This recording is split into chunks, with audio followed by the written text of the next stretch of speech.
Agora, ela pode ficar ou pode não ficar, até porque não teremos a preocupação que ela possa ser uma pessoa espírita, porque às vezes ela não tem maturidade para ser espírita. A maturidade que os espíritos chamam de maturidade do senso moral.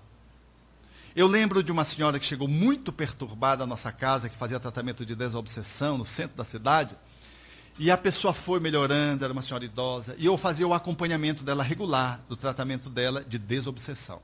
Fazendo as reuniões mediúnicas privadas, vibrando por ela participando das reuniões do atendimento espiritual, evangélicas, as análises, recebendo os passes e fazendo o acompanhamento pelas reentrevistas, que fazia parte da estrutura daquela casa, atender pessoa por pessoa. E eu acompanhava essa senhora. Depois de um longo tempo, ela foi se libertando, e chegou o momento de dar alta para ela daquele tratamento a que ela se submetia. Então eu fui dar tratamento e fui encaminhar para uma reunião de estudos doutrinários, onde ela ia estudar espiritismo, porque a reunião que ela participava era de explanação evangélica. E ela disse assim para mim: tudo bem, mas eu posso continuar frequentando a minha igreja?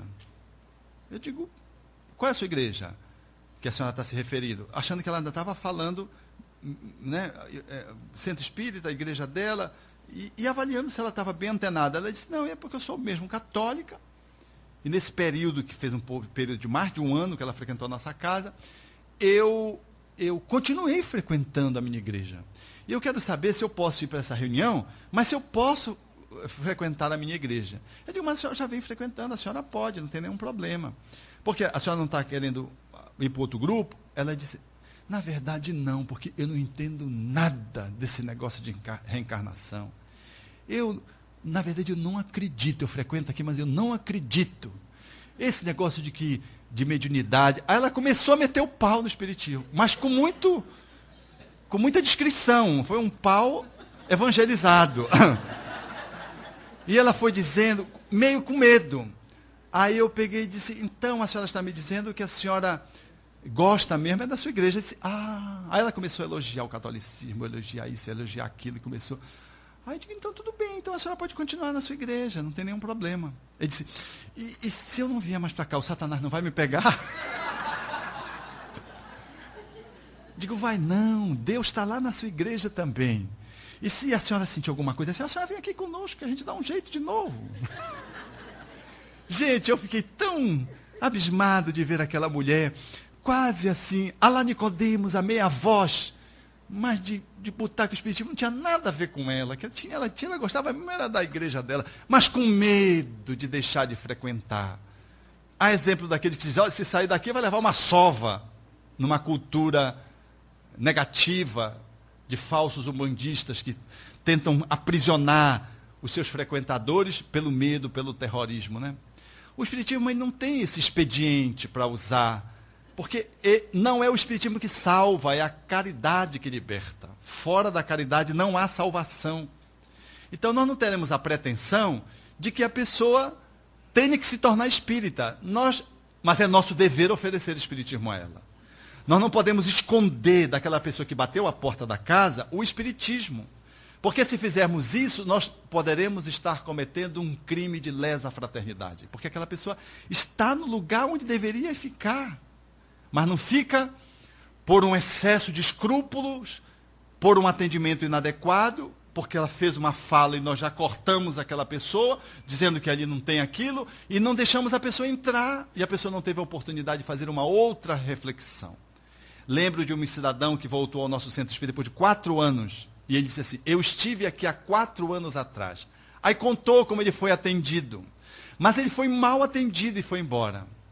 Depois ele disse: eu estou voltando porque eu tenho lido sobre o espiritismo. E eu descobri que o meu lugar é aqui. Mas eu lamento muito o que eu fiz nesses 4 anos. Ai, aquilo me doeu. Então, nós precisamos abrir os braços. Nós não vamos aprisionar ninguém, mas nós vamos abraçar a pessoa que chega. Ela vai e volta, porque ser ou não ser espírita não é só uma questão de escolha, é uma questão de maturidade. Às vezes eu digo para alguns jovens assim que são meio rebarbados, né, que querem falar da universidade, não sei o quê, Eu digo, olha, o espiritismo não é para qualquer um, não. Para mexer com o brilho deles, porque aí mexe com o ego. Aí eles ficam assim, né? O espiritismo não é para qualquer um, não. O espiritismo é coisa muito profunda. Aí já fica assim, porque ele está querendo dizer que o espiritismo não vale nada, que ele está na academia, que ele está na última onda, que ele está no centro do... Normalmente, quando ele ingressa na faculdade. E aí vem aí eu faço uma intervenção terapêutica. Eu faço assim, digo, pois é, mas o espiritismo não é para qualquer um. Com quem diz assim, você não dá conta de ser espírita. Isso instiga o danado, e aí ele quer saber esse negócio e aí se sente. Mas se a gente disser, não, é isso mesmo, né? Aquela falsa humildade, gente, se ele olha para a nossa cara já é assim. Quer dizer, o espiritismo faz da gente pessoas assim desprestigiadas, desanimadas, quase espíritos ruins, desencarnados, de péssima qualidade, pela fisionomia, uma aparência descuidada, meio depressiva, uma voz assim, frouxa. Mas aqui é bom? Aqui é bom. Imagine um recepcionista. Aqui é um lugar legal, aqui tem Deus? Tem, aqui a gente fala também disso, é Deus. Você entra, né, nesse lugar onde estão te apresentando o produto com essa cara.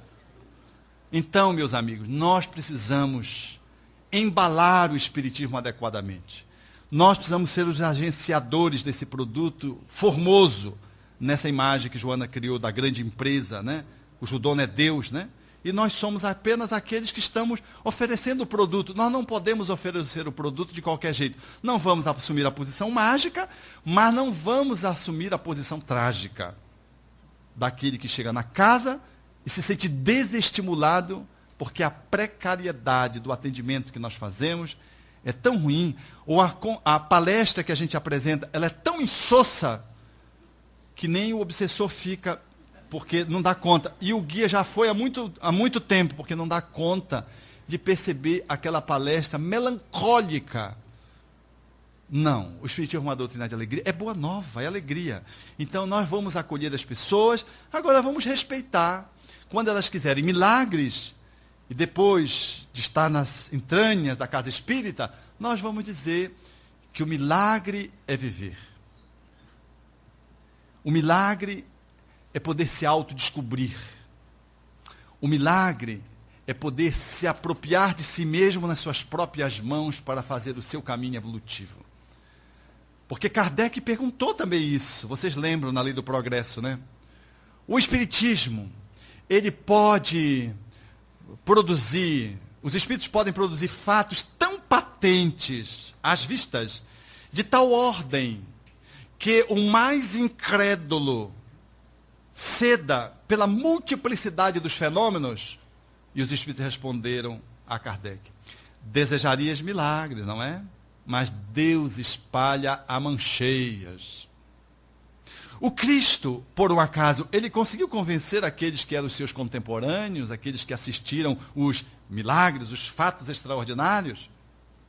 Deus não espalha eventos tão concretos, fatos tão vivazes, tão insofismáveis, mas não há aqueles que negam, e não há aqueles que dizem que mesmo que vissem, não creriam.